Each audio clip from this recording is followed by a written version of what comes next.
Nous allons voir pourquoi il est important de tenir compte de sa faim pour manger. La faim est une sensation de creux ressentie au niveau de l'estomac. Son intensité varie de à peine perceptible à bien perçue mais confortable, puis à désagréable, parfois même douloureuse. À l'extrême, la faim est associée à une faiblesse du corps, des vertiges et des maux de tête. Mais à ce stade, nous avons dépassé la faim normale. Dans la journée, la sensation de faim apparaît et lorsqu'on mange, elle disparaît. Voici 2 exemples. À droite, un mangeur qui mange sans sensation de faim, il mange alors qu'il est rassasié. À gauche, un mangeur qui mange en présence de faim.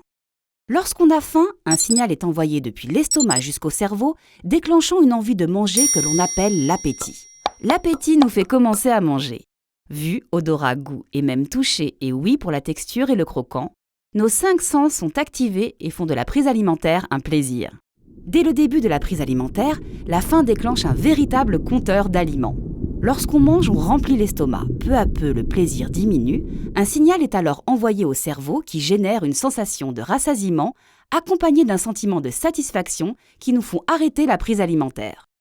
Passons maintenant à notre mangeur qui mange alors qu'il n'a pas faim. Il est à satiété. Le signal ne vient pas de l'estomac. Ce n'est pas l'appétit qui le fait commencer à manger, mais une émotion ou la vue d'aliments qui provoque la prise alimentaire. Dans ce cas, il n'y a pas ou peu de plaisir et le compteur d'aliments ne se met pas en marche.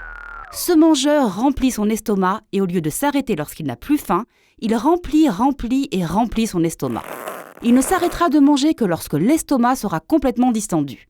Un signal d'alerte sera alors envoyé au cerveau criant « stop ». Et au lieu d'une sensation de satisfaction, le cerveau se remplit d'émotions négatives comme la culpabilité. Ces émotions négatives donnent encore plus envie de manger, même sans appétit. À retenir aujourd'hui.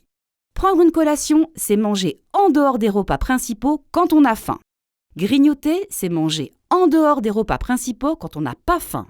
Une collation ou un repas quand on a faim entraîne une régulation de l'appétit. Le grignotage ou un repas quand on n'a pas faim entraîne un stockage. En conclusion, on peut dire que quand on mange sans faim, F-A-I-M, on mange sans faim, F-I-N. À bientôt sur mayavitam.com pour un nouvel épisode de NutriFacts.